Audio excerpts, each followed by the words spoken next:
My name is Sophia, and for as long as I can remember, my father has been my hero. I grew up believing that no matter how bad life got, no matter how dark the days seemed, my dad would always be my safe place, my rock, the one man who would never hurt me. But that belief, that unshakable faith in him, would come crashing down in a way I never could have imagined. It all started 3 years ago. I had just landed a good job after years of struggling. I worked late nights, skipped vacations, and saved every penny I could. My dream was to give my father a better life. He had raised me after my mother left us, and I owed him everything. At least that's what I told myself. One rainy evening, Dad called me. His voice was softer than usual, almost broken. "Sophia, I need your help.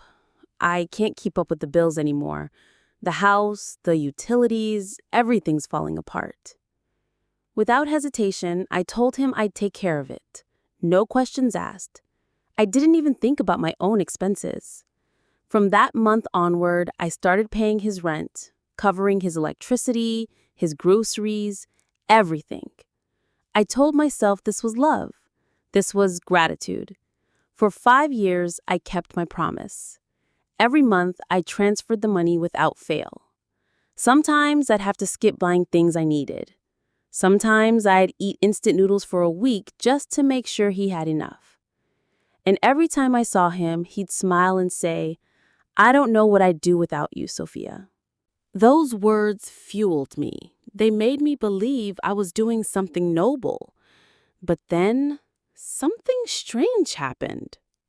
One Sunday afternoon, I went to visit him. When I walked into his house, I noticed 2 wine glasses on the table and a woman's scarf draped over the couch.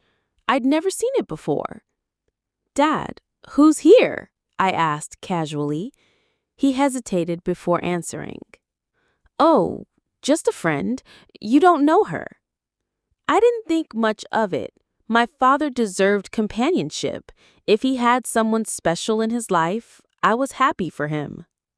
Weeks later, though, things started to feel off. He seemed distracted when I called. Sometimes he wouldn't answer at all, and when he did, there was laughter in the background. Not his laughter, but hers. Then, one day, I received a letter in the mail. It wasn't addressed to me, but to my father. And it wasn't junk mail. It was from a law firm. Curious and worried, I went to his house to ask him about it. He looked startled when I brought it up. "You opened my mail?" he snapped. "I didn't," I said. "It was just lying there on the table. Why are you getting letters from a lawyer?" He sighed heavily, avoiding my eyes. "Sophia, I'm filing for divorce." I froze. Divorce? I didn't even know he was married. "Divorce from who?" I asked, completely confused. That's when the truth spilled out, a truth I wasn't ready for. My father had secretly remarried 3 years ago. The woman's scarf I'd seen, that was his wife. He'd kept it hidden from me, claiming he didn't want me to judge her. And now, after years of living together, years I'd been paying his bills, he was leaving her. "Dad, wait," I said slowly, piecing it together. "You've been living with her all this time, and I've been paying your expenses? Have you even been using my money for yourself?" He avoided my gaze. Things were complicated. Complicated? My heart was pounding.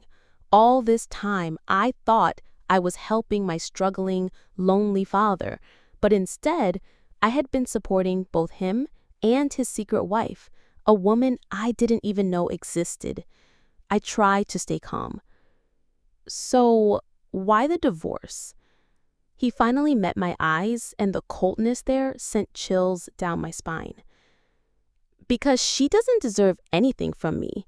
And with you covering most of the expenses, I can make sure she doesn't get a penny in the settlement." it hit me like a punch.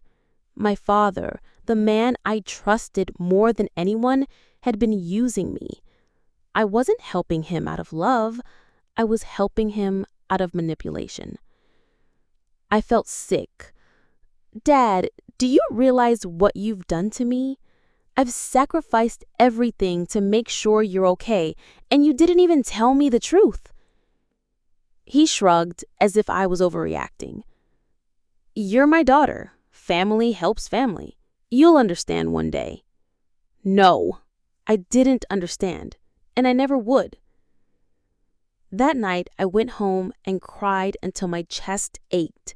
My entire life, I had believed my father was incapable of betrayal, but now I saw him for what he was, a man who could look me in the eye and take everything I had without a second thought. The next morning, I called him. My voice was steady, but my hands were shaking. Dad, I'm done paying your bills. You're on your own. There was a long silence on the other end before he said, You'll regret this, Sophia. Maybe I would, but at least I'd be free. I blocked his number after that. I couldn't keep holding on to a version of him that didn't exist. People think betrayal from a friend or a partner is the worst pain you can feel. But betrayal from a parent, it cuts deeper than anything. It's a wound that changes you forever. I'm still healing. I don't know if I'll ever fully trust anyone again. But I do know this. Love without boundaries is dangerous, and trust, once broken, can never be repaired. My name is Sophia, and I learned the hard way that sometimes the people you believe in the most are the ones who break you completely.